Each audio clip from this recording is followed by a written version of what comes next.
రే ఎవరో శ్రీరాముని గురించి తక్కువ చేసి మాట్లాడుతున్నారంట్రా. వాళ్ళెవరో బుద్ధి లేకుండా బాగేస్తుంటారు. వాదలరా. మన శివయ్య శ్రీకృష్ణుడి గురించి కూడా తప్పుగా మాట్లాడుతున్నారంట్రా. తెలిసి తెలియకుండా మాట్లాడేస్తుంటారు మావా. వదులు. మన అమ్మవారి గురించి కూడా అసభ్యకరంగా వాగుతున్నారంట్రా. ఎన్నిసార్లు చెప్పేది నీకు? తెలిసి తెలియకుండా మాట్లాడేస్తుంటారు. వదిలే, చాలా పనులున్నాయి మాకు.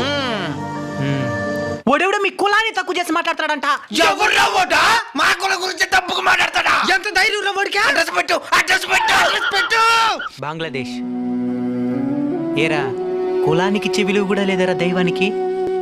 బంగ్లాదేశ్లో హిందువుల పరిస్థితి చూసి కూడా ఇంకా బుద్ధి రాలేదా? అక్కడ నీది ఏ కులం అని అడగడం లేదు. నువ్వు హిందూ అయితే చాలు మారణ హోమం సృష్టిస్తున్నారు. కులగజ్జితో కళ్ళు మూసుకుపోతే ఏదో ఒకరోజు మన తల కూడా తెగిపడక తప్పదు. ప్రతి మతంలో మంచి వాళ్ళు కూడా ఉంటారు, నేను కాదనను. కానీ చెడ్డ వాళ్ళ దగ్గర నుంచి మనల్ని ఎవరు కాపాడతారు? మనల్ని మనమే కాపాడుకోవాలి. అది మన ఐకమత్యంతో మాత్రమే సాధ్యం.